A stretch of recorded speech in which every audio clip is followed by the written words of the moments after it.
పాలిపట్నంబు పట్టి చల్లాడంగా నీళ్ళ వచ్చాను నీవలంబే బాహు గుర్రంబు వారంబు గజ్జలు భూపట్టు దగ్గర బొట్టు గంట తనకేసరములో తనకట్ట చెల్లు ముత్యాల గొడుగులు ముదమతోడ 16 వన్నెల బంగారు కళ్ళెంపు పంచవన్నెలతోటి పట్టునురతి అప్పుడు రంగమెక్కి దాటించినప్పుడు దేవదేవేదలాది చక్రవర్తి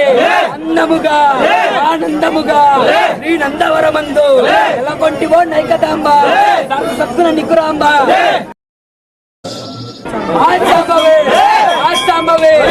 పాలిపట్నంబు పట్టి చల్లాడంగా నీళ్ళ వచ్చాను నీవలంబే బాహు గుర్రంబు వారంబు గజ్జలు భూపట్టు దగ్గర బొట్టు గంట తనకేసరములో తనకట్ట చెల్లు ముత్యాల గొడుగులు ముదమతోడ 16 వన్నెల బంగారు కళ్ళెంపు పంచవన్నెలతోటి పట్టునురతి అప్పుడు రంగమెక్కి దాటించినప్పుడు దేవదేవేదలాది చక్రవర్తి అన్నముగా ఆనందముగా శ్రీ నందవరమందు ఎలకొంటివో నైకదాంబ సత్తున నికురాంబ